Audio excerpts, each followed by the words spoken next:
Salve, salve pessoal, sejam todos muito bem-vindos a mais um episódio do Eslen Podcast. Estamos aqui hoje para falar sobre transtorno de personalidade, que é um tema bastante relevante no mundo atual, principalmente por algumas confusões que as pessoas têm acerca desse transtorno. Eu vejo na internet que é muito comum as pessoas se autorrotularem com algum problema de personalidade ou algum transtorno de personalidade, quando na verdade este transtorno por ser de personalidade, estes transtornos por ser de personalidade, eles são bastante complexos. E hoje, para conversar sobre isso aqui, eu tenho comigo o Jean Leonardi, que já tem um episódio aqui sobre psicologia baseada em evidências. Sugiro fortemente que, se você for estudante ou profissional da área da psicologia ou da área da saúde também, assista esse episódio, que lá a gente constrói todo um raciocínio do que é prática baseada em evidências na área da saúde, especialmente na área da psicologia. Jean, obrigado mais uma vez aí pela presença, cara, é sempre um prazer conversar com você, meu. Obrigado pelo convite, Eslen. Vamos lá, vamos falar sobre transtorno de personalidade borderline. Vamos começar do começo. Muitas pessoas na internet eu vejo que elas se auto-intitulam borderline. É comum a galera falar, olha só, eu tive uma explosão aqui no meu comportamento, eu quebrei alguma coisa, eu tive um dia que eu perdi um pouco o controle do meu comportamento, então eu sou borderline porque eu li na internet que borderline é isso e borderline é aquilo. O que é um transtorno de personalidade borderline de fato? Assim? Perfeito. Eslen, para eu responder a tua pergunta, eu preciso que as pessoas entendam, primeiro, o que é personalidade, depois que elas entendam o que é um transtorno de personalidade, para então a gente falar do transtorno de personalidade borderline, que é um dos vários transtornos de personalidade, tá? Então, de maneira simples, a personalidade é a maneira pela qual cada um de nós funciona em termos comportamentais, emocionais, cognitivos. Só que é uma maneira razoavelmente estável. Embora exista uma discussão na literatura se a personalidade, de fato, ela se completa ali no final da adolescência, no início da vida adulta, ou se a gente continua na construção da personalidade até morrer, mais ou menos aceito que no final da adolescência, início da vida adulta, de fato, a gente está com um padrão que vai ser estável, que vai ser repetido de funcionamento, né? A nossa, digamos, natureza. Então, o que a gente faz, o que a gente pensa, o que a gente sente. Um transtorno de personalidade, e eu estou aqui com a Bíblia da Psiquiatria, que é o Manual Diagnóstico Estatístico dos Transtornos Mentais, que no momento da gravação desse episódio está na edição DSM-5, texto revisado, foi publicado em 2022, tá?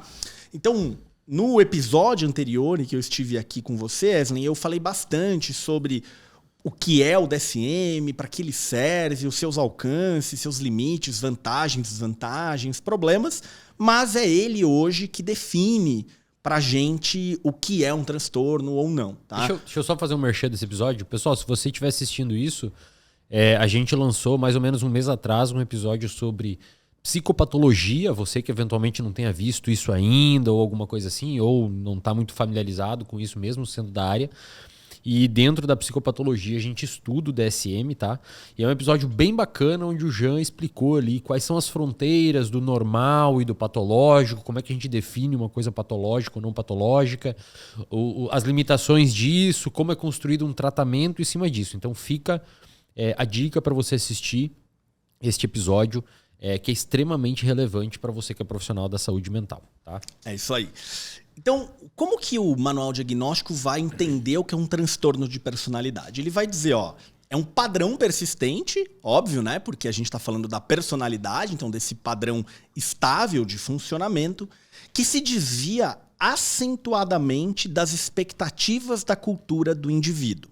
Então, olha só que interessante aqui. O que vai definir um transtorno de personalidade ou não, que vai te colocar dentro do patológico ou dentro da normalidade, é a tua cultura.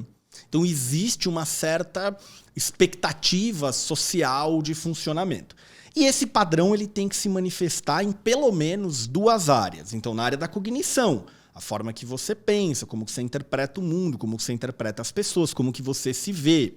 Na área da afetividade, das emoções. Então, o quanto que a tua emoção ela é condizente com aquele contexto que você está vivendo, o quanto que ela oscila, né, de maneira muito rápida, muito instável, muito intensa ou não. O teu funcionamento interpessoal, como você se relaciona com pares, com amigos, com namorada, namorado, etc. Controle de impulsos e etc. Tá? Só que esse padrão ele precisa abranger aqui várias situações diferentes. Então, por exemplo, em casa, no trabalho, com os amigos, etc. E esse funcionamento, ele de fato precisa te trazer prejuízos, ele precisa te trazer danos, eventualmente até te colocar em risco. Tá?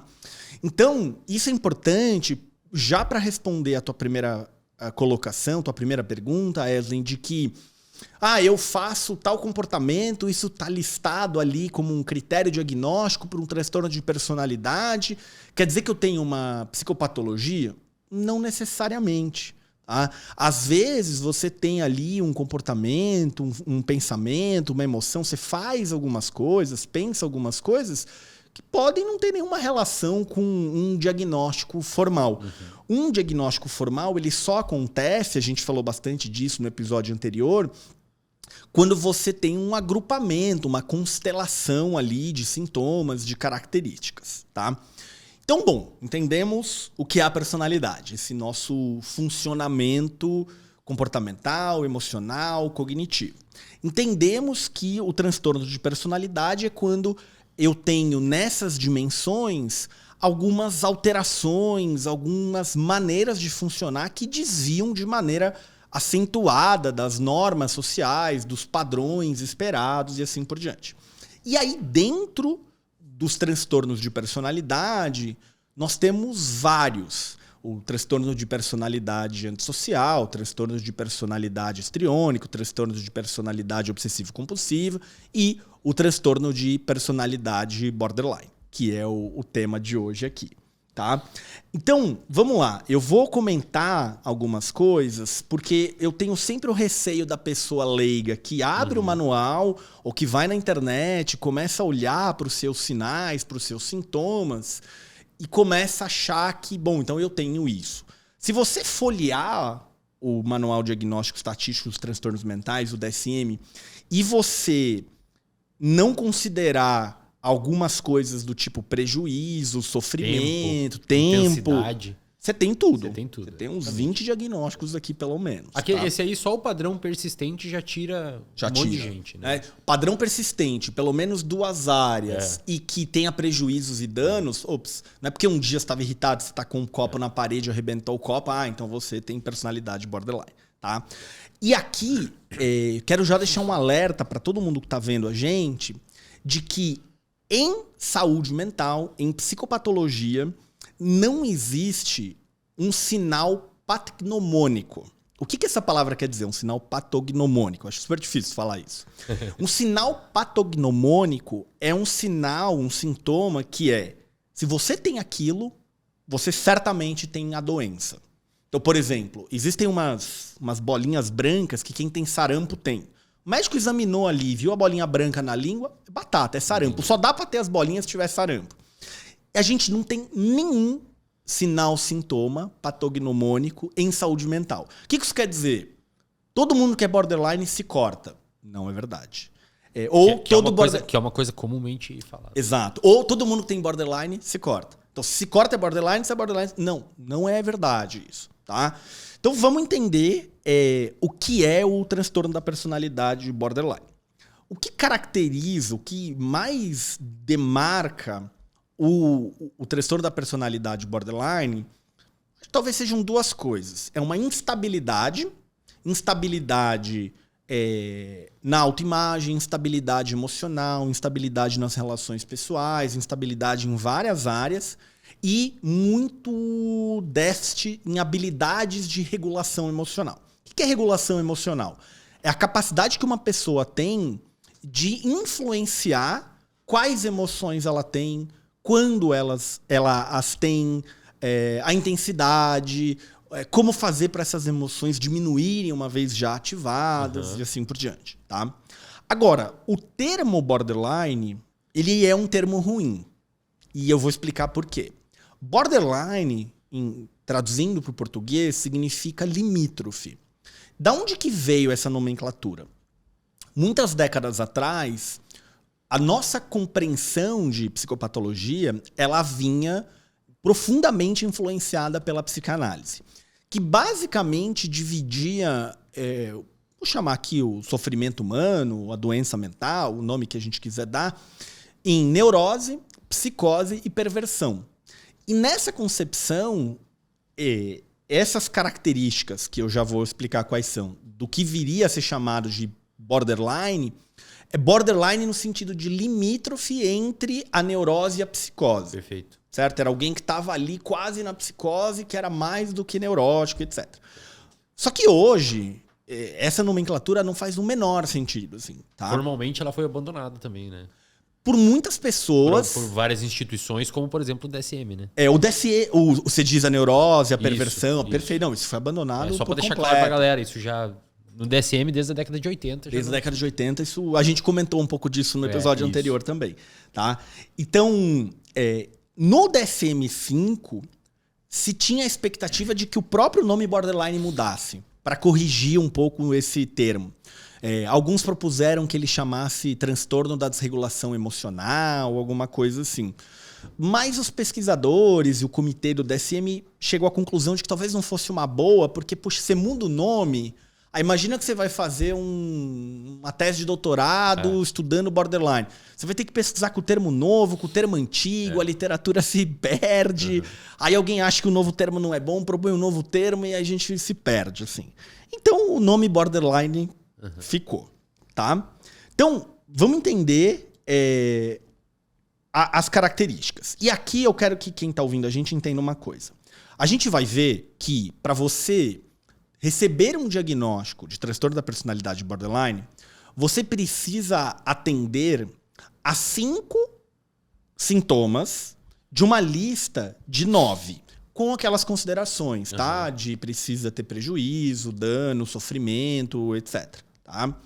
Agora, se eu tenho 9 sintomas, sinais e sintomas aqui, 9 características, 9 critérios diagnósticos, e eu preciso preencher 5... Olha só que interessante, eu posso ter pessoas borderline muito diferentes entre elas. Porque uma pessoa pode ter o sintoma 1, 2, 3, 4, 5. A outra pode ter 1, 2, 3, 4, 5 e o 6. A outra pode ter o 3, o 4, 5, 6 e o 7. Tá? Algum matemático fez a análise combinatória, parece que são 250 e tantas combinações possíveis de uma pessoa ser borderline. Então, isso já mostra pra gente assim... então o borderline se corta. Não necessariamente. O borderline tem caos na vida interpessoal. Não necessariamente. O borderline ele sente um vazio. Não necessariamente. Tá bom? Então, é uma pessoa que tem 5 ou mais dessas características. Por que 5 e não 4 e não 6? Algo assim. Esses foram critérios razoavelmente arbitrários. Eu falei muito sobre isso no episódio anterior, não vou me repetir aqui. Mas há uma arbitrariedade. Quer dizer que se a pessoa tem 4, ela não é? Se você for ser estrito frente aos critérios diagnósticos, ela não preenche todos os critérios. Mas isso quer dizer que ela não vai se beneficiar de um tratamento? Ela talvez não precise de uma ajuda profissional? Não, provavelmente ela vai se beneficiar e vai ser bom para ela. Tá? Então vamos lá. Primeiro critério. A pessoa tem esforços desesperados para evitar abandono real ou imaginado. Aqui a gente tem já um pequeno problema, Eslen, que é o que é um esforço desesperado. Quando eu digo assim, nossa, mas é um esforço desesperado, um esforço exagerado. Tem uma margem para interpretação, tá? Então, muitas vezes quando a gente vai pro cinema, pra literatura, pro teatro, essa é uma característica que costumam colocar, né, na pessoa borderline. Assim, é uma pessoa que ela tá sempre desesperada para não perder uma pessoa, assim, um namorado, ou às vezes o terapeuta. Tá? Mas é uma característica razoavelmente comum de você encontrar. Tá? Então, ele pode ser um abandono imaginado em que sentido? Vamos imaginar que, sei lá, eu te mando uma mensagem no celular falando, pô, Eslen, aí, como é que você tá? Vou passar um fim de semana em Florianópolis, será que a gente consegue se encontrar? e você não me responde, tá? E aí, eu acabo entendendo a tua não resposta como você me abandonando, a nossa amizade talvez estando em conflito, puxa, o que será que eu fiz, etc. E aí eu começo a talvez fazer coisas para evitar esse abandono, que muitas vezes ele é imaginado, tipo, sei lá, você estava dormindo porque você estava com algum problema, você estava socorrendo alguém, você estava correndo, ou você tinha tanta mensagem no celular que você viu e ia me responder, esqueceu na correria, né? Não, nada de fato direcionado a mim. Só que muitas vezes o que a pessoa faz? Eu começo a tentar checar o meu vínculo com você. Então agora eu começo a te ligar muito, eu começo a te mandar mensagem toda hora, a ponto de talvez de fato agora você ficar meio cansado de mim. Pô, o Jean toda hora me manda mensagem, o Jean toda hora me liga, o Jean toda hora me procura. Pô, eu não posso um dia ir dormir cedo e acordar tarde que ele fica no meu pé achando que aconteceu alguma coisa, etc. Tá? Então existe esse critério bastante subjetivo que dá margem à interpretação. Aqui eu dei um exemplo de um abandono imaginado, mas pode ser um abandono real, né? Um marido que se divorcia, às vezes um terapeuta que tira um mês de férias e não vai estar disponível e coisas do tipo, tá? Então isso é uma coisa que a gente pode ver em pessoas borderline, como pode não ver por conta desses 9 critérios aí, tá? Outra coisa, um padrão de relacionamentos interpessoais instáveis e intensos, caracterizado pela alternância entre extremos de idealização e desvalorização. Então, o que isso quer dizer? Eu começo a me relacionar com uma pessoa, pode ser um amigo, uma amiga, uma namorada, sei lá, um colega de trabalho, e às vezes, então, essa pessoa se torna o meu melhor amigo da noite pro dia. Assim. Saio com essa pessoa 2 vezes, convivo com ela 15 dias, e, nossa, que eu admiro pra caramba. Né? Então, conheço o Wesley, nossa, porque o Wesley é incrível, porque o Wesley, ele é disciplinado, organizado, o Wesley é um modelo pra mim, etc, tal. E aí, sei lá, um dia você faz alguma coisa que eu discordo, sei lá, você faz um post falando uma coisa política que eu sou da opinião oposta, ou eu quis comer uma pizza com vocês e falar, hoje eu tô cansado, não dá. E de repente eu vou pra uma desvalorização extrema. Entendi. Né? Então, puto, Wesley é um chato, Wesley é um escroto, Wesley é isso. E às vezes até as coisas que eu admirava em você, do tipo, ele é disciplinado, organizado, produtivo, vira alvo de crítica. É muito quadradão, muito disciplinado, tá cara chato. É um interruptor ali, ou tá ligado ou tá desligado. Exatamente. Tipo, te idolatro, te desvalorizo. Assim. Eu quero você na minha vida ou eu te rejeito da minha vida. Né? Então, isso quer dizer que todo borderline não vai ter relacionamentos estáveis? Não, não quer dizer. Você tem borderlines, tem amizades duradouras, casamentos duradouros, relações duradouras.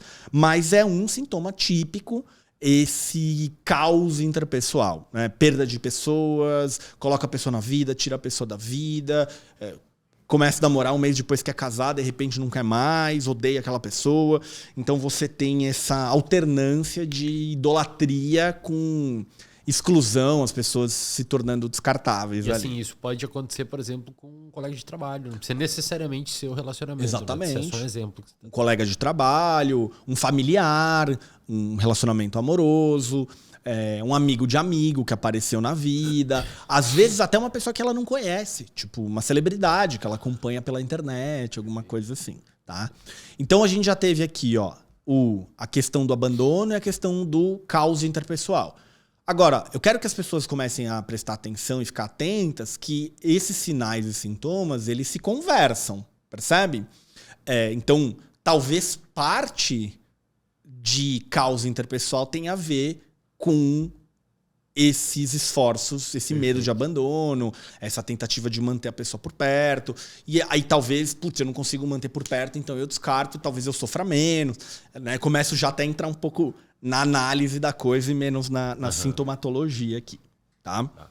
Bom, a gente tem também o que é chamado de perturbação da identidade, que é uma instabilidade, às vezes, na autoimagem. Então, essa autoimagem não só estética, do tipo, puxa, hoje eu me acho lindo, bonito, interessante, inteligente, amanhã eu me acho um lixo. Puta, eu sou feio, eu sou chato, ninguém gosta de mim, eu li isso aqui e não entendi, eu sou burro. Né? Então, eu tenho essa instabilidade na minha autoimagem, na minha percepção de mim mesmo, em várias esferas, não só físico, assim.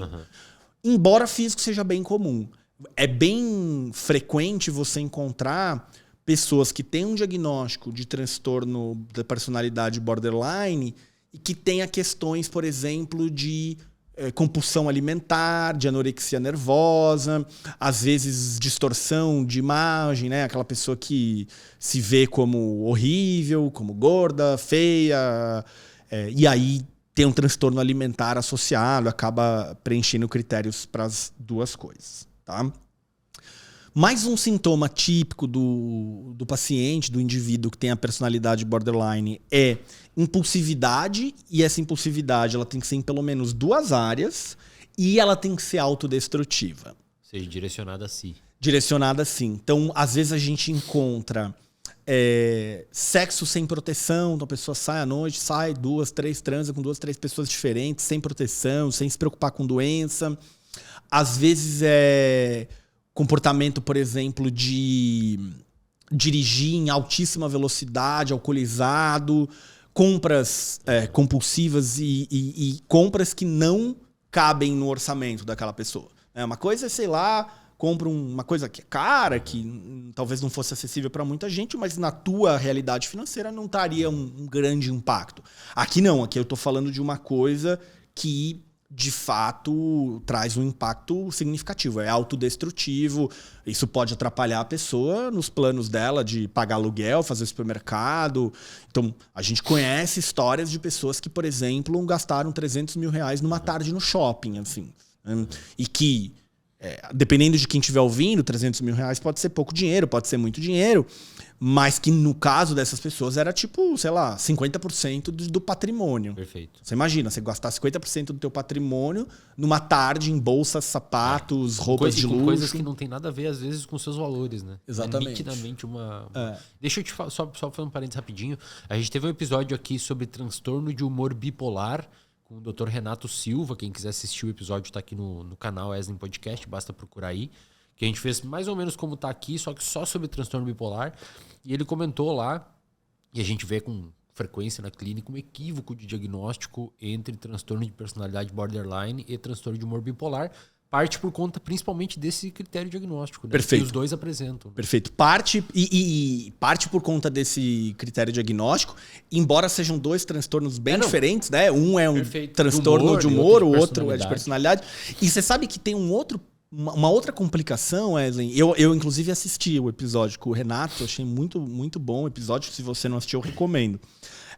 Que o uso da palavra bipolar pelos leigos não é o uso que se faz na comunidade de saúde mental. Sim.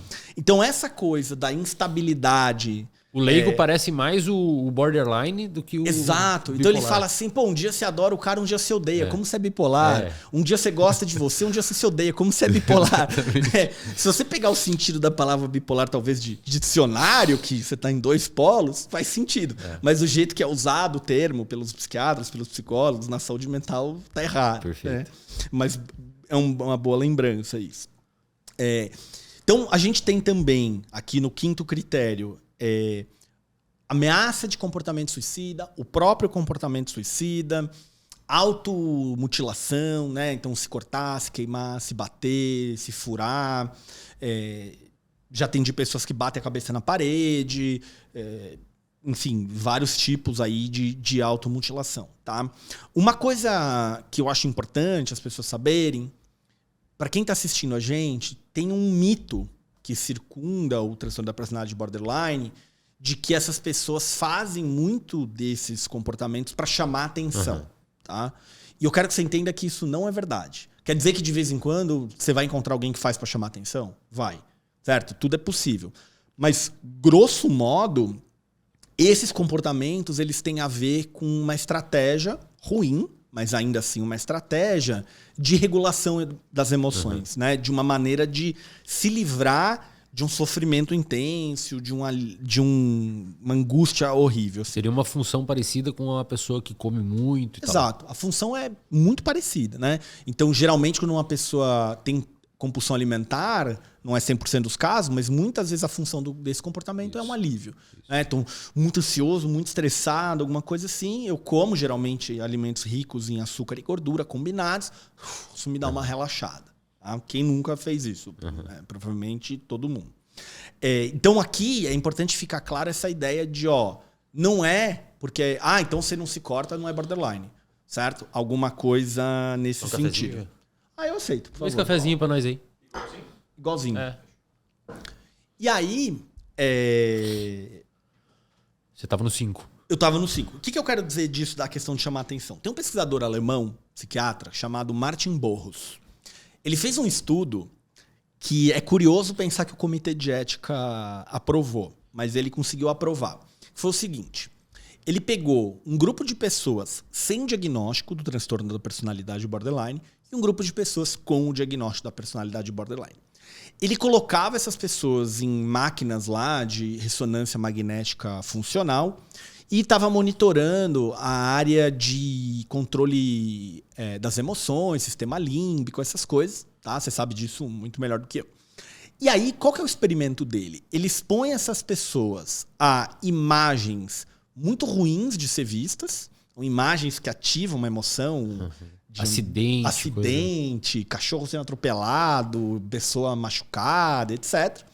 Para ter ativação ali de uma emoção, né? Algo como algum mal-estar, alguma angústia, alguma coisa assim. E aí, na hora que tem ativação, a pessoa tá com os braços escondidos, assim, delas próprias, por algum tipo de divisória. E aí ele faz um corte no participante da pesquisa, cara, com um bisturi. Essa é nova. E aí você sabe que... De que ano que é esse estudo? Cara, esse estudo é 2015. Olha aí, cara. Uma coisa Fosse assim. da década de 60 até 70. Mas você sabe qual foi o argumento dele, cara? O argumento dele para conseguir a liberação do Comitê de Ética, que imediatamente proibiu, vetou, e a resposta que fez aprovar foi o seguinte, falou, em escala subjetiva de dor, quando você diz para a pessoa de 0 a 10 quanto que isso tá doendo, um corte pequeno com o bisturi é mais ou menos a mesma nota que se dá uma pessoa que está tirando sangue. Ah, tá, entendi. E o argumento dele foi, a gente aprova milhares de pesquisas todos os dias tirando sangue de pessoas porque eu não posso fazer um corte. E ele convenceu o Comitê de Ética que fez a pesquisa. É isso aí. Tá? E aí o que ele mostrou? O participante da pesquisa que não tinha o diagnóstico de borderline, quando era cortado, as áreas ali ativas pela emoção, né, que estavam ativadas pela emoção, aumentavam. Elas ficavam ainda mais ativadas, obrigado. Ainda mais intensas. Ou seja... Tá, peraí, vamos refazer de novo. Era mais ou menos assim, eu sou uma pessoa sem diagnóstico de borderline. Tá. Eu tô vendo uma imagem horrorosa. Ativou a imagem cerebral ali, as emoções. Tá mostrando que tá processando emoções ali. Eu sou cortado, as minhas emoções aumentam. Entendi. É mais ou menos assim, bicho, eu já tô aqui me sentindo mal vendo isso aqui, você ainda me corta, cara? Entendi. Qual que é o teu problema? Entendi. Entendeu? Tá. Tipo, já tô me sentindo mal, você ainda me corta, eu você me sinto sem ainda diagnóstico. pior. Sem diagnóstico. Sem diagnóstico. A hora que você faz exatamente a mesma coisa com o paciente borderline, olha só, a emoção diminui na imagem. Regulação emocional. Regula. Realmente regulação emocional. Né? E ele provou ali, num estudo de mecanismo ali, né? Parece que esse relato que a gente já ouviu de centenas de milhares de pacientes, de que quando eu me corto, eu tenho um alívio, ele conseguiu mostrar que neurobiologicamente isso estava acontecendo. Cara, olha só. Muito interessante. Então, pra galera de casa, deixar claro que não é pra chamar atenção, né? Não é pra chamar atenção. Pode ser que vai ter uma situação ou outra, quando você faz uma análise, que o paciente vai dizer pra você, ou você vai detectar, vai existir. Mas na esmagadora maioria das vezes, não. Né? Eu vou deixar a referência depois do estudo para você. A gente deixa aqui embaixo. Deixar aqui embaixo na descrição. Tá? Perfeito. Bom, aí a gente tem a instabilidade afetiva, que é aquela reatividade, a montanha-russa emocional, que talvez seja mais uma coisa que leva as pessoas a confundir com o bipolar. Porque você vai ter aqui algumas horas de uma emoção mais intensa, mais alegre, para algumas horas de uma emoção mais irritadiça. Né? Então, uma montanha-russa emocional muito rápida e muito intensa. Às vezes você encontra sentimentos crônicos de vazio, e esse é um critério interessante porque cada paciente relata isso de uma maneira diferente. Né? Parece que eu tenho um buraco, parece que falta alguma coisa, eu não sei explicar, é como se eu estivesse desprovido de uma emoção, etc. E quando a gente for falar de tratamento, tem até algumas hipóteses do porquê desse vazio aqui, tá? Raiva intensa e inapropriada, com dificuldade em controlá-la. Então tem grandes episódios de raiva, assim, se tem uma emoção que define borderline é raiva.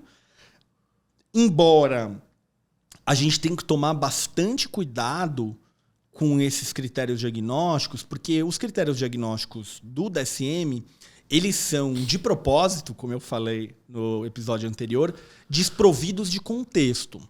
Então, quando a gente fala que a raiva ela é inapropriada, a gente tem que tomar algum cuidado, porque já encontramos, por exemplo, margem para interpretação, às vezes, de machismo. Percebe? Então, essa moça aqui... Eu tô falando moça porque tem muito mais mulher borderline do que homem, estatisticamente falando, epidemiologicamente falando. Ela tem uma raiva intensa, borderline, etc. Puxa, mas quais eventos ambientais será que dispararam aquilo? Será que ela está sendo vítima de um machismo, de um tipo de abuso, de uma violência mais velada? Então, são sempre critérios que a gente tem que tomar cuidado, tá? E ideação paranoide transitória associada a estresse. Então, o que é ideação paranoide e transitória? Isso, basicamente, é um senso, uma sensação, uma percepção, uma interpretação de que as pessoas querem prejudicá-la, de que as pessoas estão, de alguma maneira, contra ela. Tem um estudo, que também eu vou te passar a referência depois, que eles fizeram o seguinte. Eles pegaram pacientes com transtorno da personalidade borderline, com pessoas com depressão e pessoas com transtorno de ansiedade social. Puseram essas pessoas para jogar um jogo de computador que não importa o que o jogo era basicamente 3 pessoas na sala. Então imagina que tá eu, você e mais alguém. Sala é uma tela de computador, tá? Ninguém tá fazendo isso de verdade, é um joguinho. Que as pessoas têm que passar a bola uma para outra. Então eu passo a bola para você passa para mim, eu passo para ela passa para você passa de volta e a gente fica trocando. Só que quanto mais passes você recebe, mais pontos você ganha e esses pontos você vai trocar, acho que por dinheiro, sei lá. E aí o que acontece? Na verdade, esse jogo é uma mentira, não tem mais ninguém jogando. Você acha que você tá jogando. Essa é a história que contam pro paciente. Mas o programa tá lá, você tá sozinho, na verdade você não sabe disso. E os outros 2 são um programa de computador que, de propósito, começam a fazer você cada vez receber menos bola. Ficam tocando entre eles. Ficam tocando entre eles e você cai fora do jogo ali, tá? O que acontece aqui? Quando termina o experimento, esse joguinho, eles vão perguntar para as pessoas. O que você acha que aconteceu ali? O que aconteceu? Por que você parou de receber a bola? E aí, as pessoas... Eu acho que não era depressão, acho que era pessoa sem diagnóstico. É isso. As pessoas sem diagnóstico falavam assim... Cara, sei lá o que aconteceu. Tipo, ou davam algumas explicações meio... Putz, sei lá, acho que eu devo ter... feito algo errado ali. Não sei. Tipo, não entendi muito bem. Né? Então, essa pessoa sem diagnóstico falava isso. As pessoas com ansiedade social, elas tinham a certeza de que elas tinham feito alguma coisa errada. Não, eu com certeza fiz alguma coisa errada, eu acho que passei para pessoa que não devia ter passado, né? Então tinha essa sensação. As pessoas com diagnóstico borderline, elas tinham uma fala que era algo como elas fizeram isso de propósito para me prejudicar. Olha só, para eu não ganhar o dinheiro. Para eu não ganhar o dinheiro, uma coisa meio persecutória, assim, tá? Então, o que a gente vai ter? O que é o transtorno da personalidade borderline? É basicamente algumas combinações entre esses 9 critérios. Pode ser o 1, o 4, o 5 e o 9, pode ser o 2, o 3, o 5, o 7 e o 8, 5 deles. Você vai encontrar pessoas que têm todos, você vai encontrar pessoas que têm 5, 6, talvez você vai encontrar uma pessoa que tenha 4, e aí é aquela pessoa que bate na trave, que talvez se os critérios fossem um pouco diferentes, ela receberia o diagnóstico. E aí você vai ter ali, às vezes, 1, 2 coisas que talvez você não tenha transtorno nenhum, nem de personalidade, nem de outras categorias. E é só uma característica sua. Porque o que define um transtorno de personalidade borderline ou qualquer outro é a co-ocorrência desses vários componentes, dessas várias coisas acontecendo ao mesmo tempo. Perfeito. Em termos de manifestação na sociedade, como é que funciona, Jean? Por exemplo, por ser um transtorno de personalidade, esses sintomas têm que, quando você citou anteriormente ali, que eles precisam ser prevalentes. Qual que é a idade de início?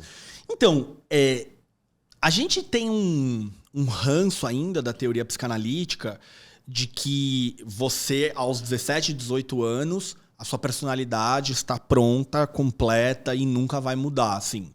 O que é um pouco questionável, assim.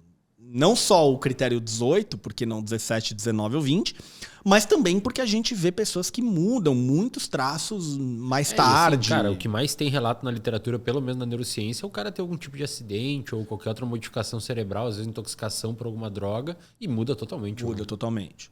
Muda totalmente de vida. Né? Talvez a gente pudesse pegar você de exemplo. Né? Você era uma pessoa na adolescência completamente diferente de como você é hoje. Exatamente. Por exemplo. Exatamente. Tipo, totalmente diferente. Diametralmente inverso. Né? Assim, eu que conheço tua história de vida é outra pessoa. Assim, né? Talvez você hoje, se a gente conseguisse trazer do passado o Wesley adolescente, ia olhar pra você e falar que esse cara é um imbecil. Né? A hora que você dorme, o que você come, o que você faz. E se você olhasse pra você adolescente, você olhar, puta, o cara tá perdido, e a mesma coitado. pessoa, exatamente. É a mesma pessoa. Né? Mas o que se tem hoje aí de... Então, a gente tem essa discussão, mas assim, geralmente o que a gente sabe é que ninguém começa a ter isso aqui com 30 anos de idade. Tá? Geralmente essas coisas precisam estar aparecendo ali 12 anos de idade, 13 anos de idade, você já vê. Tá? Então você vai ver, às vezes, expressões um pouco diferentes. Então, às vezes, o que você vai ver de problemas interpessoais, óbvio, na escola vai ser diferente do que você vai ver no trabalho ali alguns anos depois. Muda um pouco. Mas você já vê esse padrão de funcionamento ali, já começa na adolescência. O que, muitas vezes, é difícil de você diagnosticar, porque o quanto que é aquela, sei lá, irritabilidade, aquela instabilidade típica da adolescência, que a gente entende que é normal, ou é um transtorno. Né? Ou a própria instabilidade, por exemplo, de autoimagem. Putz, o quanto que é a experimentação do adolescente, né? Põe o brinco, põe o piercing, tira o piercing, pinta o cabelo, corta o cabelo, raspa o cabelo. Putz, todo experimentando, que é uma coisa normal, esperada, versus, ops, temos aqui de fato um problema, assim. Geralmente você vai levar um tempo para, isso aqui tem de fato prejuízo, isso aqui de fato traz problema, traz sofrimento, é um problema para aquela pessoa conviver com aquilo versus, não, assim, tipo, é só parte da vida dela e não traz nenhum problema. Assim. Acho que vai do profissional da psicologia ou da medicina que for tratar, né, a saúde mental dessa pessoa, ter uma boa capacidade de fazer uma entrevista clínica, né? Exato. Que, inclusive, se você é da área da saúde mental, estudante, profissional da psicologia, principalmente, a gente tem não só, a gente vai falar já aqui de tratamento, mas a gente tem um curso inteiro sobre como tratar transtorno de personalidade borderline, e também tem curso sobre entrevista clínica, como fazer uma entrevista clínica de uma forma aprofundada para conseguir chegar em substrato suficiente para um diagnóstico complexo desses, como vocês viram que não é fácil. Se você quiser saber mais sobre isso, o link do Viver de Psicologia está aqui na descrição do vídeo, para você conhecer ali, acessar a página e ter mais informações. Deixa eu te perguntar, antes da gente ir para o tratamento, existe alguma hipótese do porquê, a galera discute do porquê é mais prevalente em mulheres? Tem alguma ideia? Existem algumas discussões sobre isso. Uma delas tem a ver com a própria constituição orgânica, fisiológica, biológica do corpo de uma fêmea da espécie humana e de um macho da espécie humana. Então, seria uma diferença mesmo ali já constitucional. Hormonal, sensibilidades, funcionamento e assim por diante. Existem algumas hipóteses ainda não bem comprovadas, mas que talvez tenha muito a ver com invalidação emocional. Então, o que isso quer dizer? A Marcia Linehan, que é a criadora da terapia comportamental dialética, uma das defensoras e talvez dê para dizer até criadoras desse modelo, que é um modelo biosocial, que entende o quê? Que todas essas características do transtorno da personalidade borderline, eles são produto de duas coisas. De uma vulnerabilidade biológica, então uma pessoa que eventualmente nasce uma sensibilidade maior a emoções, por exemplo, do mesmo jeito que, sei lá, eu tenho mais sensibilidade à luz, né? Então, putz, qualquer luz solar um pouquinho mais intensa eu já preciso de um óculos, você vai ter uma outra pessoa que precisa zero, ou sensibilidade à dor, ou, sei lá, outras sensibilidades. Você vai ter aqui uma espécie de limiar diferente para as emoções. Então, às vezes, um estímulo que não afetaria você, não afetaria eu, afetaria aquela outra pessoa, certo? Então ela já teria isso, e essa vulnerabilidade biológica ela poderia ser inata, você poderia nascer com ela, ser genético, mas também seria possível de ser adquirida em razão de traumas muito severos, né? Um estupro, uma coisa dessa natureza, assim, tá? E o outro lado, que seria puramente ambiental, que é o da invalidação emocional. O que é invalidação emocional? É basicamente quando você diz para uma pessoa que ela está sentindo errado. Entendi. Que ela não deveria sentir o que ela está sentindo. Então a gente tem vários exemplos disso. Então imagina que eu tenho uma menina de 10, 11 anos. Estou falando de menina exatamente por causa dessa proporção, tá? Tem uma menina de 10, 11 anos que, sei lá, tá reclamando da vida, dizendo que tá muito chateada e que a vida dela tá ruim, etc. E um familiar diz algo do tipo: poxa, mas você não pode ficar triste. Você estuda na melhor escola da cidade, você já foi pra Disney 3 vezes, teus amigos gostam de você, não tem por que você estar triste. Então eu tô dizendo pra essa pessoa que ela não devia sentir o que ela tá sentindo. Ou se a gente pensar algo como homem não chora. Por que você engole esse choro, senão eu vou te dar um motivo de verdade pra você chorar, coisa do tipo. Então, são formas de dizer pro indivíduo que você tá sentindo errado, você não pode sentir o que você tá sentindo, até formas mais severas de negligência e coisas do tipo. Agora, talvez quem esteja assistindo esse episódio do podcast pense assim: puxa, mas eu já passei por isso. E o que a gente sabe é que ou todo mundo, ou quase todo ser humano já passou por isso. A diferença entre a ideia aqui etiológica, causal, dessa invalidação que levaria uma pessoa a ter borderline de uma pessoa que não, é que a invalidação nessas pessoas que vão ter borderline é uma invalidação que ela é estrutural, ela é crônica, ela é sistemática. O teu ambiente ele é assim, então todo dia assim. E a pessoa ela já é mais suscetível, dói mais nela. Já dói mais nela. Então aí olha a bola de neve que vira. Como dói mais em mim, eu tenho uma sensibilidade aumentada, isso talvez faça eu pedir mais no ambiente. Perfeito. Eu relatar mais desconforto, tristeza, angústia, chateação, etc. Só que como eu relato mais, eu tenho mais invalidação. E porque eu tenho invalidação, eu relato mais. Então eu viro uma bola de neve horrorosa. E aí a ideia da... Qual que é a diferença de homem para mulher? Eu esqueci. 2, 3 vezes mais. Acho que talvez. é 4 para 1. 4 para 1, acho que é 4 acho que para é. 1. Esqueci. E assim, cara, considerando que a gente tem uma sociedade globalmente machista, é de se esperar que a mulher se sinta com essa invalidade emocional, essa invalidação emocional muito mais... Exato. Muito porque mais... é provável que isso aconteça mais com a mulher do que com o homem. Exatamente. Você sabe que a tese de doutorado da Marsha Linehan, uma das partes da tese dela, ela fez o seguinte: ela pegava um relato de uma pessoa que era um relato de uma pessoa que tinha sofrido tal coisa na vida e não gostava de viver por causa disso e daquilo. Era um relato fictício, tá? Que terminava esse relato ali com um suicídio. Tá? A pessoa tinha tirado a própria vida. E parte da tese dela é ir perguntar para as pessoas, dizendo para uma parcela delas de que aquele relato era de um homem. E para uma parcela de que aquele relato era de uma mulher. Olha só. Para ver se a aceitabilidade seria diferente. Então, quase como se um homem que está sofrendo fosse assim, puxa, coitado, tal. E uma mulher sofrendo fosse, uma histérica, fresca, exagerada. Então, uma das hipóteses é essa. A gente ainda não tem uma confirmação assim sólida disso em termos de evidências. A gente tem alguns... É difícil, eu acho. Mas é muito plausível, né, cara? É muito plausível. Bastante plausível. Considerando o impacto da cultura na nossa saúde mental. Né, e isso, por exemplo, teria a ver com vários desses sintomas que a gente debateu aqui. Por exemplo, os sentimentos crônicos de vazio. Quando eu sou constantemente dito que eu não deveria sentir o que eu estou sentindo, que eu estou sentindo errado, talvez exista algum mecanismo aqui de supressão das emoções, né? E aí eu tenho essa supressão das emoções e que em algum momento, quando eu consigo me expressar, ela é intensa demais.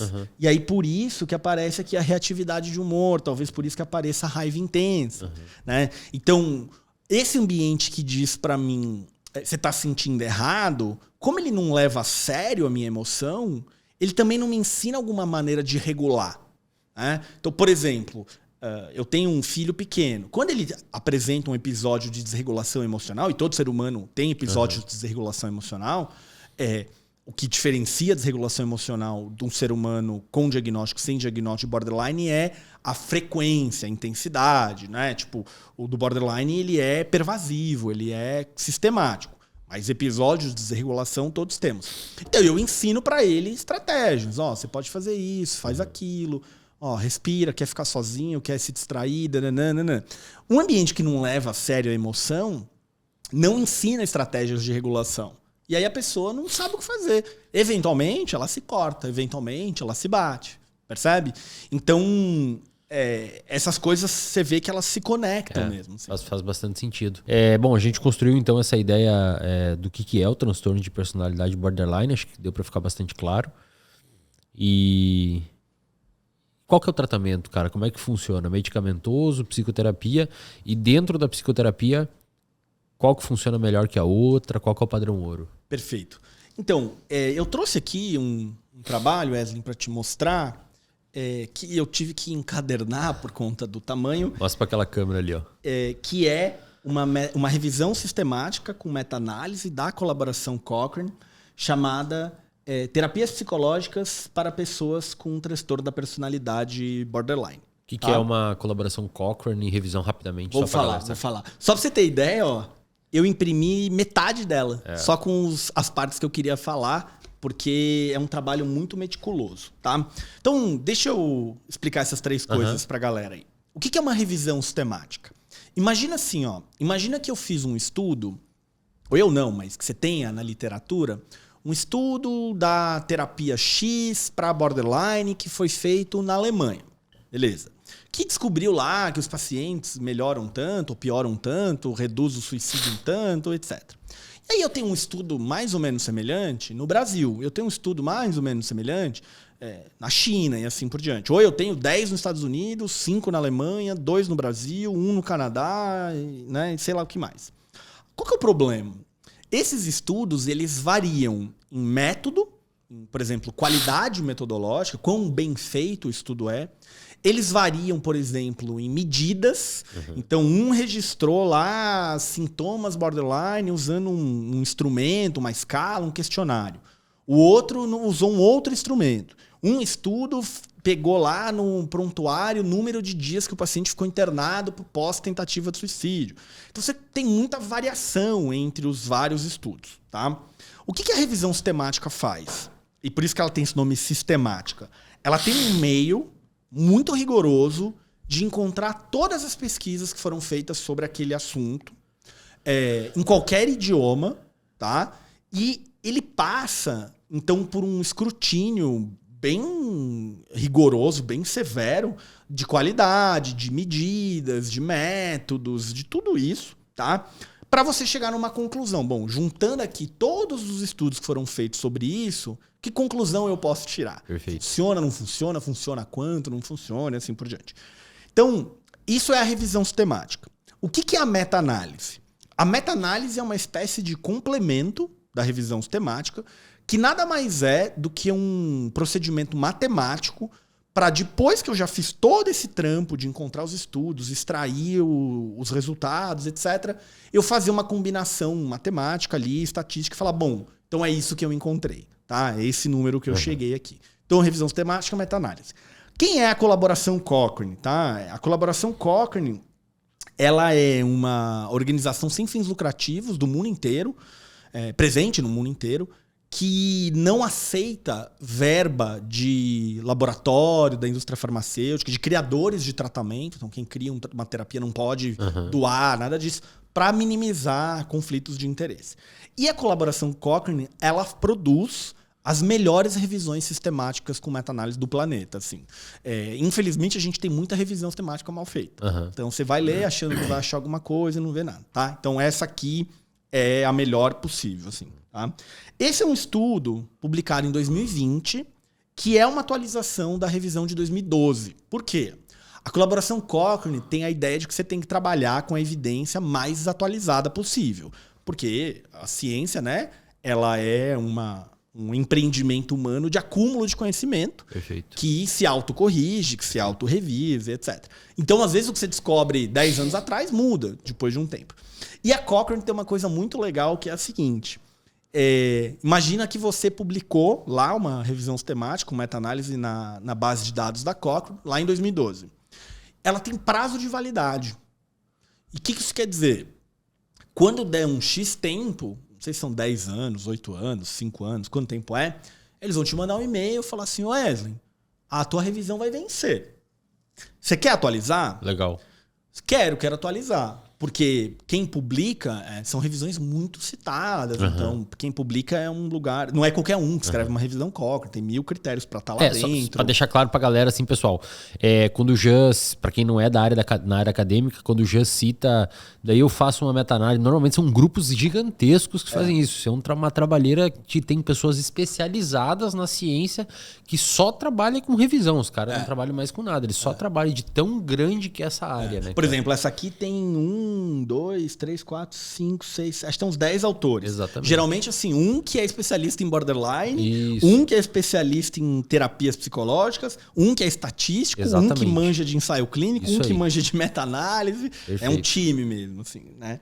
E aí, então, eles são convidados a atualizar o trabalho. Se não atualizar, você fala, não, eu desencanei, eu me aposentei, tô vivendo aí na praia e tal. Aí, alguém pode assumir aquela revisão e substituir a tua. Então, essa é a atualização de 2020. Não sei se quando estiverem assistindo a gente aí no futuro, em 2040... Mas daí a gente grava mais um para atualizar eles. Tá? Que mostrou o quê? Fizeram a comparação entre todas as terapias psicológicas que se dedicaram a pesquisar eficácia para o transtorno da personalidade borderline. Então, eles avaliaram terapia de aceitação e compromisso, terapia comportamental dialética, terapia baseada em mentalização, que é uma terapia psicodinâmica, TCC, terapia cognitivo-comportamental, né? Terapia psicodinâmica, terapia focada no esquema, entre várias outras coisas aqui. Tá? E uma coisa que esse trabalho fez, que é muito importante, que eles consideraram vários desfechos. Por quê? Uma coisa que eu quero que o pessoal que está assistindo a gente em casa entenda. Quando alguém diz assim, terapia cognitivo-comportamental é eficaz? Ou terapia XYZ tem evidências? Essa é uma pergunta incompleta. Você, para fazer uma pergunta dessa, você precisa seguir uma estrutura de pergunta que é o acrônimo PICOT. Então, o que é o PICOT? P é do paciente. Então, aqui eu estou falando posso estar falando de um diagnóstico, então pessoas que têm borderline. Eu poderia estar falando de mulheres que sofreram abuso sexual. Então, não tem homem aqui. E aí eu vou ter essas características desse paciente. Então, aqui, qual que é o P? O P aqui é pessoas que têm diagnóstico de borderline. Esse é o P do PICOT. Qual que é o I de intervenção? Terapias psicológicas. Então, ele está interessado no efeito da terapia comportamental dialética, da terapia de aceitação e compromisso, da terapia psicanalítica, de outras terapias. Tá? Então, P e o I do PICOT. O que é o C? São os controles. Então, ele comparou, por exemplo, terapia de aceitação e compromisso versus o quê? Outra terapia, um remédio, um tratamento lá usual daquele hospital e assim por diante. Esse é o controle. O O do PICOT diz respeito a outcomes, que são os desfechos. Por que os desfechos são importantes? Vamos pensar aqui no seguinte. Quando eu falo de um paciente borderline, eu poderia falar de pelo menos 9 desfechos diferentes. Quais são? Aqueles que a gente foi vendo ali. Eu poderia estar falando na instabilidade da autoimagem. Isso é um desfecho. Eu poderia falar de raiva. Eu poderia falar de relações interpessoais. Eu poderia falar de comportamento suicida, de comportamento de automutilação. Cada um desses é um desfecho diferente. Além disso tudo, você poderia usar, por exemplo, um instrumento, uma escala, que mensura sintomas gerais de borderline. E aí agora não é nenhum desses itens específicos, é a pontuação numa escala. Eu poderia olhar, por exemplo, em lugares que você tem acesso a essa informação, número de dias que uma pessoa ficou internada na ala psiquiátrica de um hospital. Eu poderia medir coisas que não estão no diagnóstico, por exemplo, qualidade de vida. Qualidade de vida, perfeito. Melhorou? Porque às vezes é assim, não faz diferença a gente saber, por exemplo, assim, imagina que eu tenho o tratamento A e o tratamento B. Os dois diminuem igualzinho o comportamento suicida. Mas em um, qualidade de vida não muda nada. No outro, melhora um monte. Pô, qual que você quer fazer? Exatamente. Às vezes até o próprio tratamento implica numa qualidade de vida que não... Exato. Sei lá, tomar um remédio, um medicamento que te dá náusea. Por exemplo. Melhora o desfecho. Eu não me corto mais, mas eu passo o dia dormindo. Exatamente. Isso, exatamente. Passo o dia dormindo dopado. Perfeito, exato. Eu não me corto mais, mas eu não vejo amigo, eu não trabalho. E a galera tem colocado bastante qualidade de vida como desfecho para avaliar? Eu vou te falar de quantos desfechos a gente tem aqui. Talvez você me interrompa porque você vai falar chega. Tá? Mas só para você ter uma ideia. Aqui eu tenho como desfecho, autolesão. E aí, 2 tipos de autolesão, contínuo e dicotômico. O que é o contínuo? O de contínuo é alguma pontuação numa escala, vontade de se cortar, de 0 a 10, uma coisa do tipo. Dicotômico é fez, não fez. Você se cortou, não se cortou. Tá?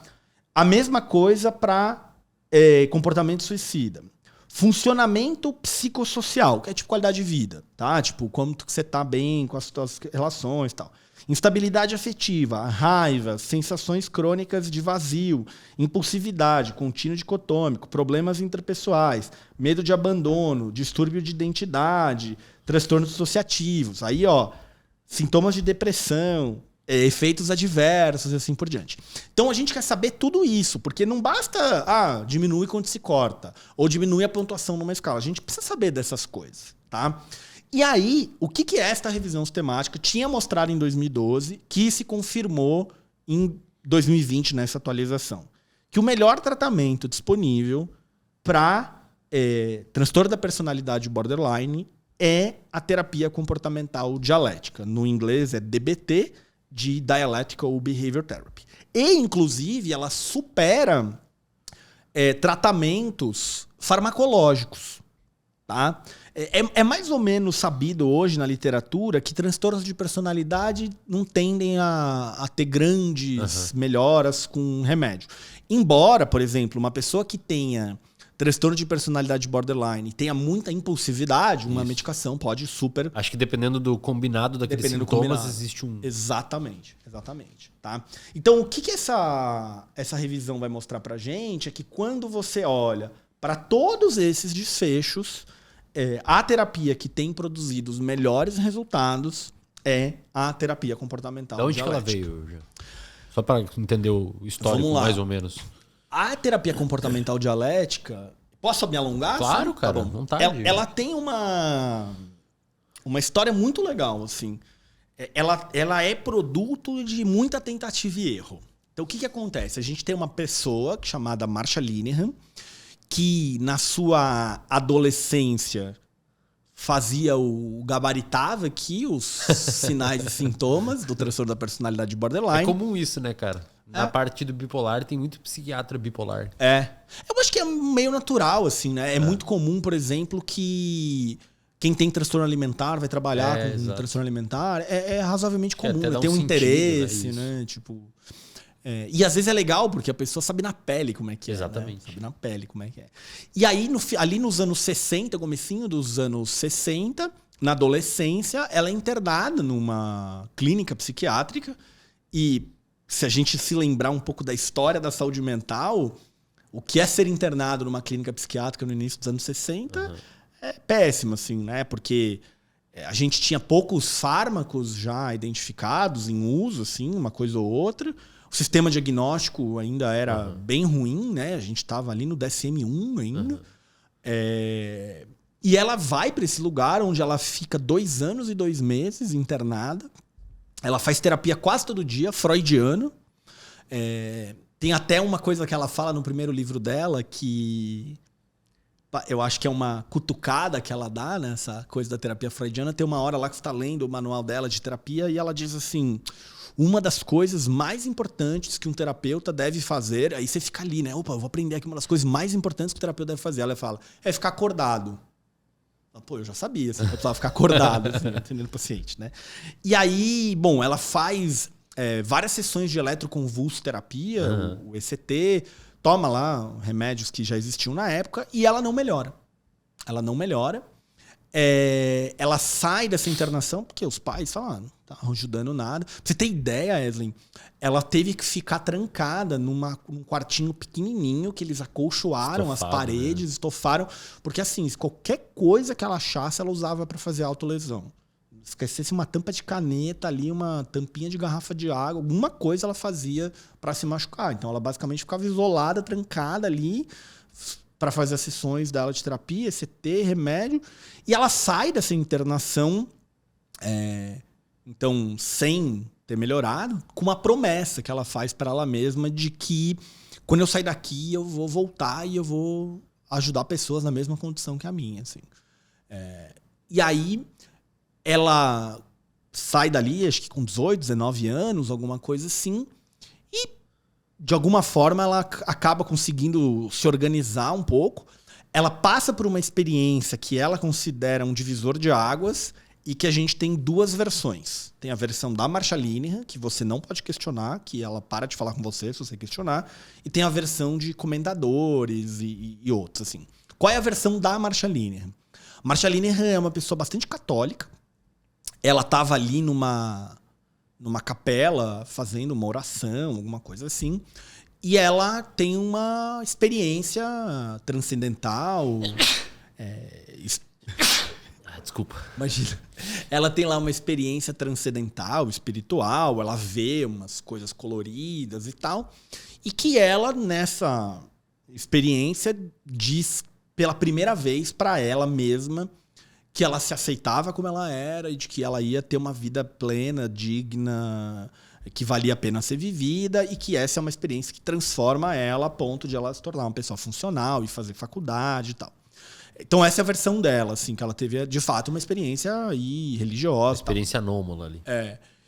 Alguns comentadores que dizem, se a gente não quiser ficar com a experiência religiosa, com essa explicação, vão dizer o quê?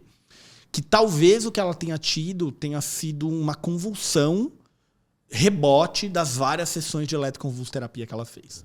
Então tem essa outra versão. O que importa aqui pra gente é que ela então entra na graduação em psicologia, ela faz mestrado e doutorado em psicologia social, sempre interessada em 2 temas, o tema da suicidologia e o tema do feminismo. Tanto que ela vai ter essas discussões que a gente estava falando aqui mais cedo. Puxa, será que essa proporção maior de mulheres não tem a ver com uma cultura machista que invalida muito mais a mulher do que o homem e tal? E aí, no começo dos anos 70, ali 70, 71, ela vai fazer pós-doc num centro de suicidologia nos Estados Unidos. E ela vai fazer um outro pós-doc numa coisa chamada modificação do comportamento, bem na época que a gente está tendo um boom da análise do comportamento aplicada, que demorou um pouco para ter esse nome, ainda se usava a expressão modificação do comportamento, com o surgimento da terapia cognitiva, do Aaron Beck. Então ela está ali num momento que hoje a gente tem muita clareza, né? Isso é análise do comportamento, isso é terapia cognitiva clássica do Aaron Beck, isso aqui é terapia do esquema, né? Na época era uma bagunça, assim, meio que todo mundo que queria trabalhar com uma terapia científica, com começo, meio e fim, objetivos, mensurar, tava meio todo mundo junto ali, meio agrupado, né? E aí ela aprende essa maneira meio eclética de fazer terapia. A gente já tinha alguns estudos na área da análise do comportamento aplicada mostrando resultados muito interessantes, especialmente na área do autismo, pessoas que tinham tido lesão cerebral. E o Aaron Beck já estava ali desenvolvendo coisas bem interessantes na terapia da depressão. E a Marcia, basicamente, numa postura um pouco metida e arrogante, diz: eu vou pegar esse conhecimento e vou resolver o problema das pessoas que têm comportamento suicida e automutilação. Pessoas como eu. Que na época nem se classificavam como borderline. Na época nem tinha, né? Eu vou contar uma coisa curiosa sobre isso, que nem se chamava de borderline. E aí, cara, olha só que interessante. Ela vai fazer essa aplicação dessa terapia meio comportamental, meio cognitiva, meio misturado, em mulheres, exclusivamente mulheres, com comportamento suicida e automutilação. E vai lá, puta, então é isso, vou pegar essa tecnologia de intervenção que vem ajudando tanta gente para ajudar essas pessoas aqui. E o resultado é catastrófico, assim. Não funciona, não dá certo e a ponto de pacientes, tipo assim, sair no meio da sessão e deixar ela falando sozinha, assim, de desregular na frente dela e de querer ir no banheiro se cortar, assim, né? Muito severo, assim.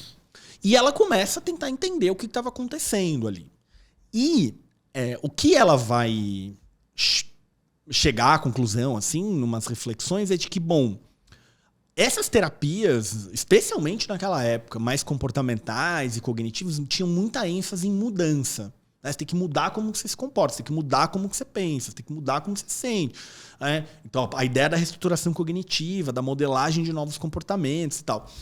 Talvez as pacientes percebessem isso como invalidação. Né, do tipo, você tá falando isso, você não sabe como é difícil para mim, coisas, né, do tipo, assim. Além disso, ela estava tentando seguir uma estrutura de sessão mais organizada, mais protocolar, um pouco na linha do que a TCC, né, a terapia cognitivo-comportamental, estava trazendo. E o que ela via? Que isso não era viável, porque a paciente vinha a cada sessão com uma crise nova. Então, o pessoal da psicoterapia chama isso de apagar incêndio, né? Você ficava apagando incêndio. Tipo, nessa sessão, a paciente não tem onde morar, porque ela não paga o aluguel há 3 meses e foi despejada. Então, você está tentando arrumar um lugar para ela dormir essa semana. Planejado nunca podia ser feito. Exato, né? Então, putz, aí na próxima sessão, ela tinha conseguido morar com a amiga, ela brigou com a amiga botou ela para fora, ela tomou um porre de álcool e teve coma alcoólico. Então, agora, bom, eu preciso manejar aqui o consumo de álcool, mas ela também não tem onde morar. Aí, e você não conseguia fazer uma sequência, assim. E, bom, ela tem esses resultados ruins e diz, eu vou, então, para outro caminho, assim. Tá estudando e tal. E aí ela se depara com o que está começando a chegar no Ocidente, que é o mindfulness. Que, cara, na época... hoje tá na moda, a gente fala de mindfulness pra cá, mindfulness pra lá, tem curso de mindfulness, você abre um livro de terapia, tem mindfulness. Cara, na época, você falar em mindfulness perto de terapeutas comportamentais era coisa de hippie maconheiro. Você disse que estava chegando no Ocidente vindo do Oriente. Vindo do Oriente, especialmente do trabalho da Ellen Langer e daquele Thich Nhat Hanh, não sei falar direito o nome dele. Tava chegando, estavam trazendo pro Ocidente, né, vindo do Oriente e tal. E basicamente, o que ela estava procurando? Bom, eu tentei uma terapia, estratégias de intervenção que tem ênfase em mudança. Produzir mudanças em comportamentos, em pensamentos e emoções. E foi um desastre, né? Então, deixa eu ir para o outro lado da história. Eu vou fazer uma terapia de aceitação. Ela não queria fazer a terapia de aceitação ali do Carl Rogers, porque, de certa forma... ela era uma aceitação com um direcionamento em mudança, a coisa da autoatualização lá do Carl Rogers e tal. Então não era bem isso que ela queria. Ela chega a ver umas orações em loop, que os caras ficavam 8 horas rezando a mesma coisa, que era uma coisa contemplativa, mas, putz, é religioso, não posso... quero enfiar um negócio religioso em terapia, apesar de ela ser... ela queria separar as coisas e tal. E o mindfulness está entrando no Ocidente descolado das coisas mais budistas, mais religiosas. Ela fala, bom, eu vou por aqui. Então ela pega aquela mesma população, mulheres, comportamento suicida, comportamento de automutilação, e vai então agora fazer uma terapia de aceitação pura para essas pessoas. E o resultado que ela tem é ainda pior do que ela tinha tido. Velho. Porque o que acontecia? as pacientes se sentiam ouvidas, acolhidas, entendidas. Só que a hora que acabava a sessão de terapia, a vida delas lá fora ainda era uma desgraça. Né? Ainda era caos, era isso aqui. Né? Era instabilidade emocional, caos nos relacionamentos afetivos, interpessoais, não conseguia se manter num emprego, tinha surtos de raiva, toda essa sintomatologia que a gente está falando. Nisso, o que ela começa a fazer? Aqui a gente já está em mais ou menos ali começo dos anos 80, alguma coisa assim. Ela começa a tentar agora ter as duas coisas ao mesmo tempo. Aceitação e mudança. Percebe? Uhum. E aí, vem daqui a ideia de dialética. Por que a ideia de dialética? Lembra das aulas de história? Né? O que é a dialética? Você tem a tese, a antítese, e da tensão entre essas duas coisas, você tem uma nova coisa, uma síntese. Né? Aqui eu acho que a língua portuguesa atrapalha um pouco, porque o que a gente, na verdade, tem uma tese e uma antitese. É que em português antitese vira antítese. Né? Então, imagina que você tem a tese e a antitese. Então, qual é a tese e a antitese? A tese é, eu quero viver, quero ser feliz, quero realizar meus sonhos. Qual é a antitese? A minha vida é uma merda, eu quero me matar. E aí, o que ela começou a sacar? Que essas duas coisas eu não deveria ir... Peraí, qual que é verdade? É essa ou é aquela? Assim como na ideia da filosofia dialética, as duas coisas são verdadeiras ao mesmo tempo. E eu preciso chegar numa síntese que contenha uma nova coisa, uma novidade. Não é um meio termo. Uhum. As pessoas às vezes confundem a ideia da dialética com meio termo. Não é um meio termo. Então eu vou ser um pouquinho produto, ser feliz, né? Exato, me matar um pouquinho. Né? Então eu vou fumar 2 maços de cigarro por dia. É uma coisa nova. Percebe? Então o que seria essa coisa nova? É uma vida digna, uma vida plena, uma vida que vale a pena ser vivida. E ela começou a sacar essa ambivalência. Então, por exemplo, um dos princípios que ela construiu na terapia é o paciente está fazendo o melhor que ele pode. Por quê? Porque, bom, dado a sua constituição orgânica, a sua genética, a sua sensibilidade, dada a tua história de vida, dada a cultura, o contexto que está inserido, eu sou o que eu poderia ser. Né? Agora, se eu fico nisso... Percebe que eu morro na praia, né? Tá, se eu já tô fazendo o melhor que eu posso ser, é isso, acabou. Então é isso, sofra, se lascou. Né? Uhum. Então, mas isso é verdade. Então o que ela vai pegar? Ó, você tá fazendo o melhor que você pode, dado tua história, tua filogenia, tua genética, tua cultura, só que você também precisa mudar, fazer diferente, se esforçar mais, desenvolver novos repertórios, assim por diante. E aí quando ela começa a balancear essas duas coisas, olha que coisa curiosa, cara. Ela tinha uma secretária que ouviu esse papo. O paciente quer e não quer morrer ao mesmo tempo. As duas coisas são verdades, ainda que opostas, tal. E a secretária dela fala assim, tipo filosofia dialética, né? Olha só.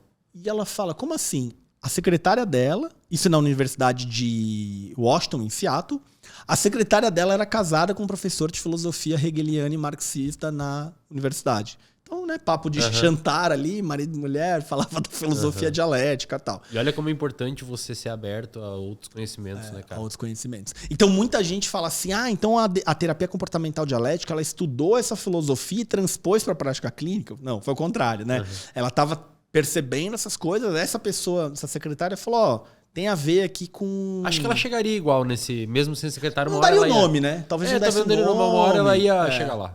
E aí ela conta no primeiro livro dela uma coisa que é muito engraçada, que ela fala assim, primeiro que...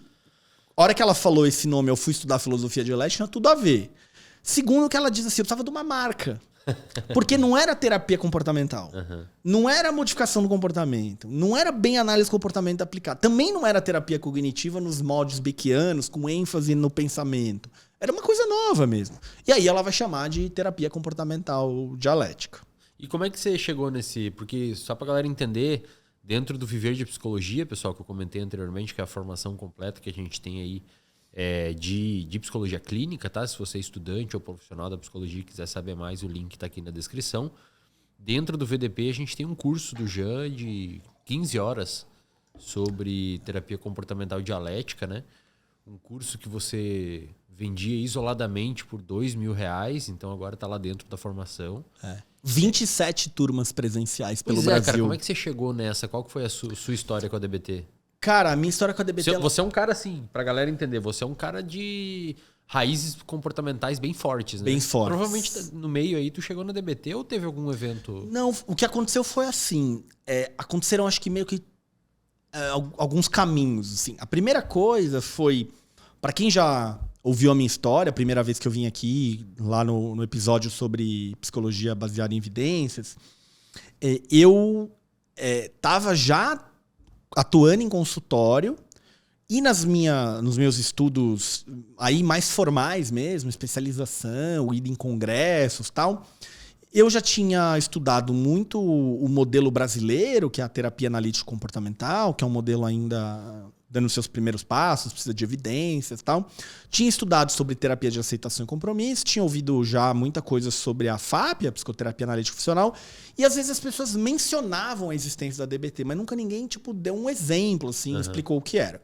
E ficou, sabe, na minha lista de coisas a aprender, assim, um dia eu preciso saber do que é isso, assim, porque sempre listam 3, 4, eu já aprendi essas 3 e essa não. Nesse miolo, eu tava ali, quero dizer, nessa época, né? Foi quando eu tava ali querendo abandonar o consultório, porque não achava que eu fazia um trabalho decente em psicologia clínica. Foi quando eu me deparei com a prática baseada em evidências em psicologia, que revolucionou totalmente o meu entendimento do que é psicologia, do que é psicoterapia e etc. E aí, quando eu lia sobre prática baseada em evidências em psicologia, se dava como exemplo a terapia comportamental dialética. Opa, agora isso aqui que estava na minha lista de terapias a aprender também está aparecendo aqui como exemplo em prática baseada em evidências. E o paciente borderline sempre foi um paciente que eu gostei. Assim, do funcionamento, de atender. Sempre achei... Sei lá, não sei explicar muito bem. Gostava de atender esse perfil, assim. E aí, bom, juntou esses 3 lugares. E aí eu encontrei esse livro, que na época só existia em inglês.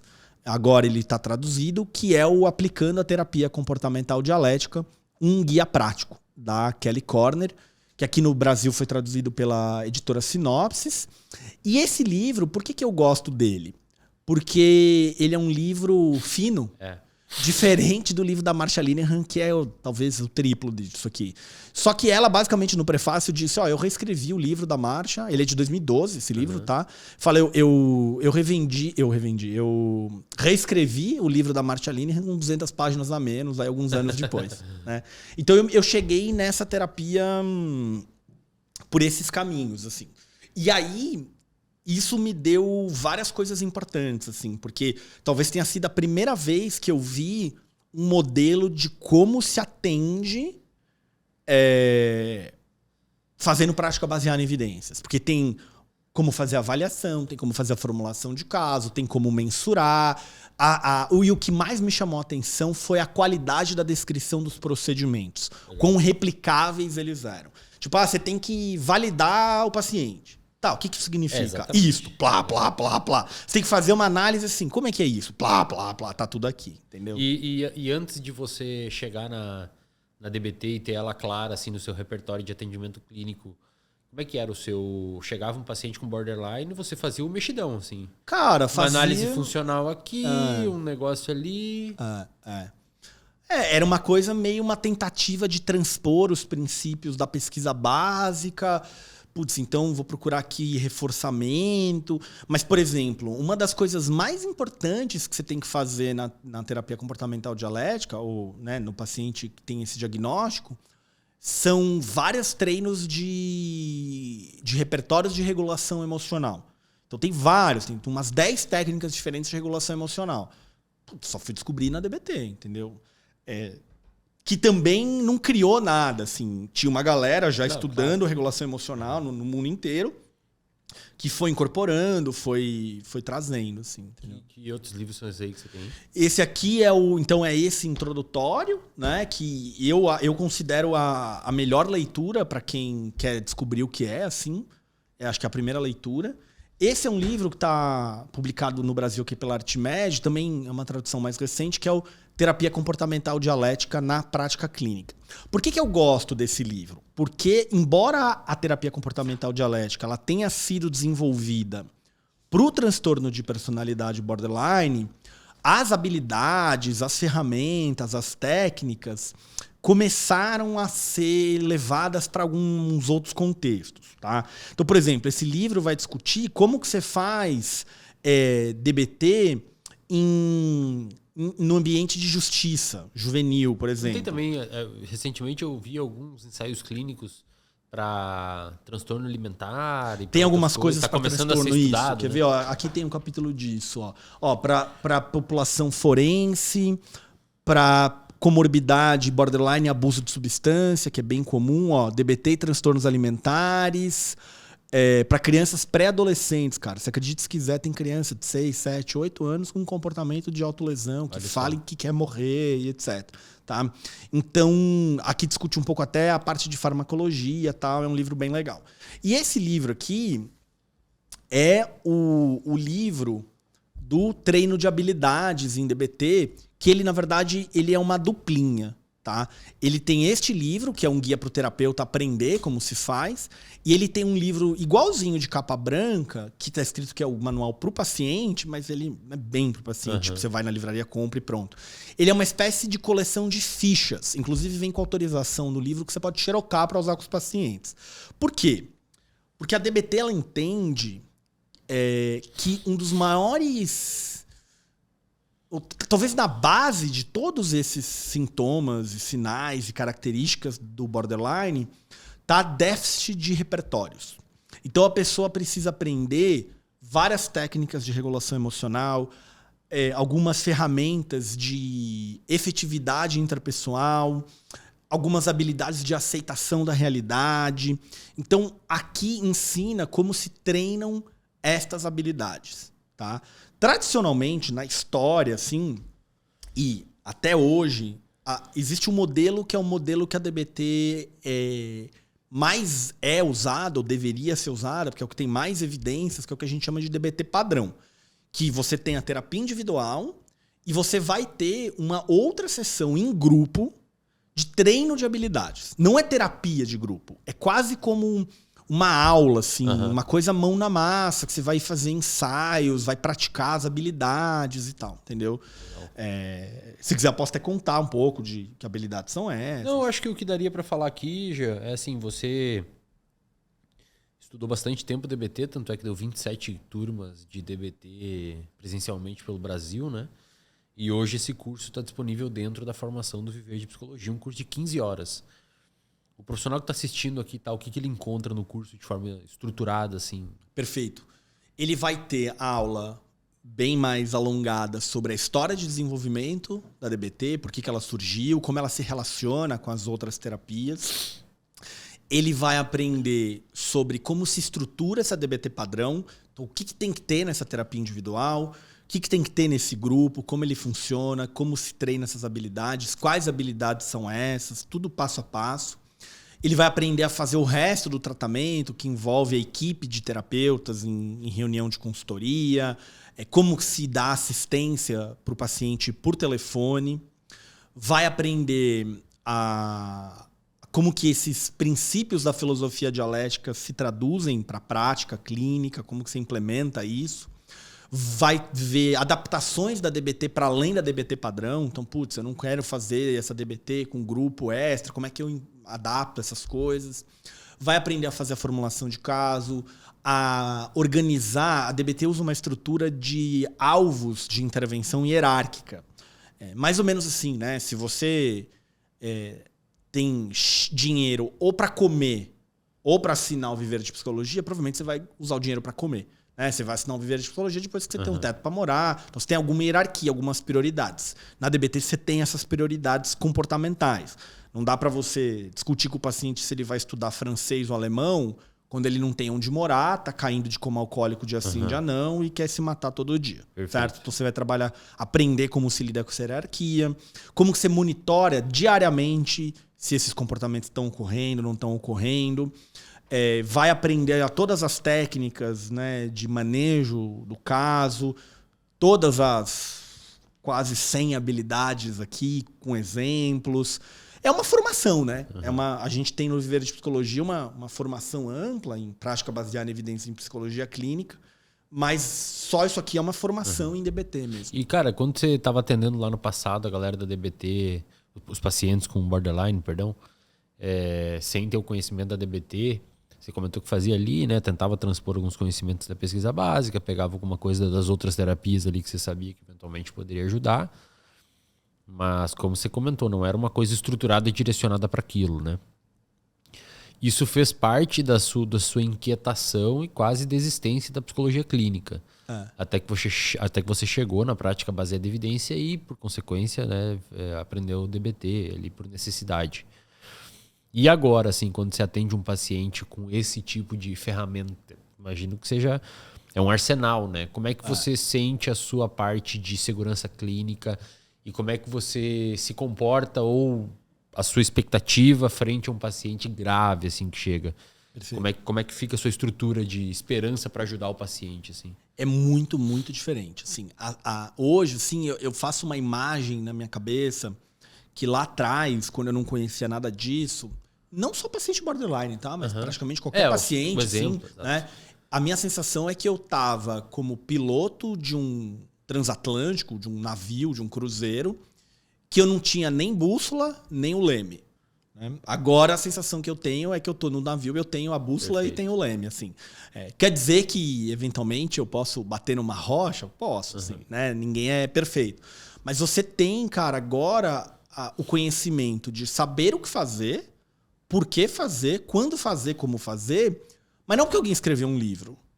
Porque alguém escreveu um livro que descreve um tratamento que foi testado em dezenas de pesquisas clínicas. Ali, inclusive, né, a apostila mostrando. Aqui a apostila mostrando, é o mais eficaz. Se você fizer o tratamento da maneira correta, com começo, bem e fim, tiver essa boa formação, a probabilidade é que você tenha desfechos parecidos com os que as pesquisas mostraram. Né? Perfeito. Essa é a grande diferença. Então, hoje eu tenho uma segurança que, assim, eu estou fazendo o que há de melhor. Se daqui 10 anos mudar, legal, eu vou ter que estudar e aprender essa novidade. Mas hoje eu faço o que eu sei que tem de melhor, de acordo com a ciência. Né? Como diz a minha camiseta aqui, na ciência a gente... Trust. Deixa eu te falar uma coisa, cara, pra gente encerrar. Um cara me mandou uma pergunta esse dia na caixinha. Ele falou assim, pô, eu tô no nono período de psicologia, 8º período de psicologia, vou começar os estágios clínicos. Ou comecei, não lembro exatamente. E cara, eu fico muito ansioso, Wesley, porque assim, eu tive muito pouco disso na graduação. Eu não tive DBT na graduação. Não sei se você teve. Não, eu não tive nem o nome. Tipo, ó, existe um treco aí, vai lá dar uma lida, descobre o que é. Não, eu não tive também. Eu tava no mestrado já. Eu não tive nem o nome. E aí eles me mandam muito disso, né? A gente vem aqui, fala e tal. E ele me mandou, eu lembro dessa caixinha que ficou na minha cabeça, eu quero saber a sua visão sobre isso. Eu vou te falar a minha resposta e quero saber a sua. Falou assim, pô, fico muito ansioso porque tem muita coisa para estudar e tal. E parece que ouvir vocês parece que abriu um novo horizonte no que é a psicologia para mim. Falei, cara, bem-vindo ao mundo, ou o mundo acadêmico, ou o mundo de profissionais que atendem saúde e querem ser excelentes naquela prática clínica e dar o melhor para o seu paciente. O profissional acadêmico, ele sempre vai ficar com essa sensação que tem que estudar um pouco mais. Porque tu abre um artigo, tu lê um artigo. Aí o artigo cita outro. Aí tu vai lá naquele outro. Aí quando vê, tu tem 1000 abas abertas e tem que ler tudo aquilo. E o profissional de excelência clínica, que quer buscar excelência clínica, ele tem que ficar acompanhando, não tem muito o que fazer, cara. Imagina você lá no passado, se não tivesse estudado isso, você estaria até hoje, talvez infeliz ou não mais praticando psicologia. E não teria todos os benefícios e não teria ajudado tantas pessoas como você ajudou.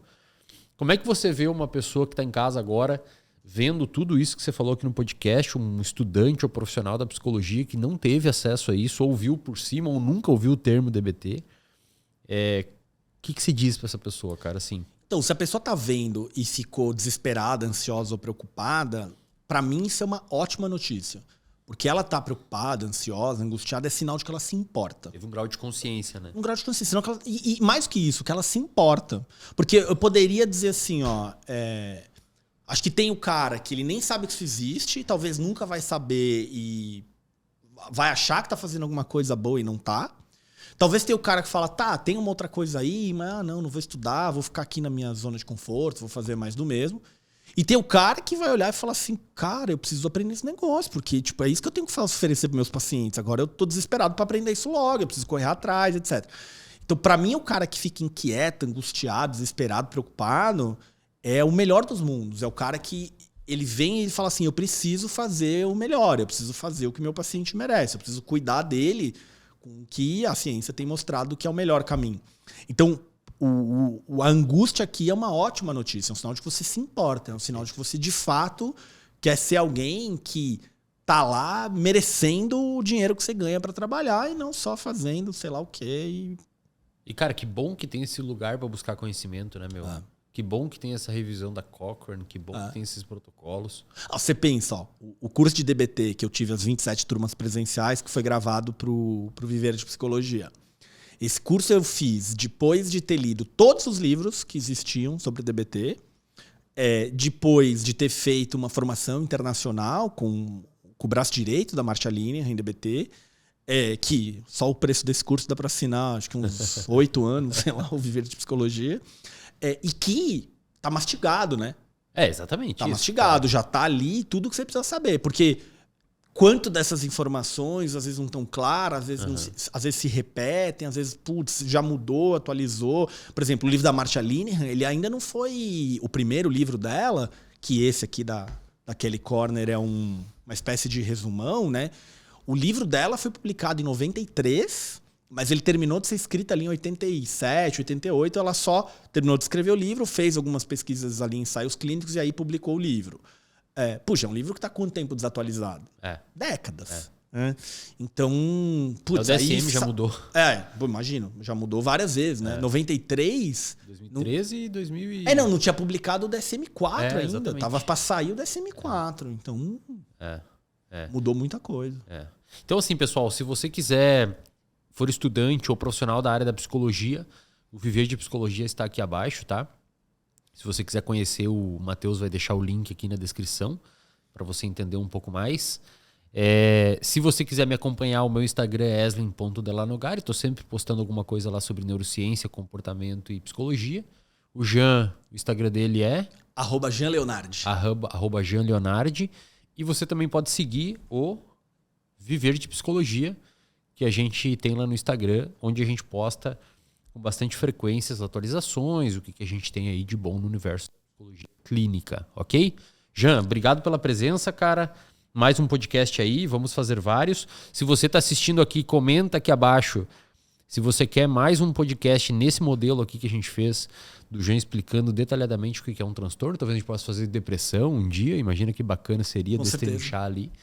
E obrigado pela presença aí. Obrigado você pelo convite, uma honra estar aqui de novo com você. Galera, se inscrevam aí no canal, compartilhe esse episódio aí no seu grupo da turma de psicologia, compartilhe com os seus colegas de profissão para a gente conseguir fazer com que esse conteúdo alcance mais gente aí no universo da psicologia brasileira, de forma a levar mais ciência para a nossa profissão e cada vez mais torná-la aí mais valorizada. Fechou? Nos vemos no próximo episódio e até lá.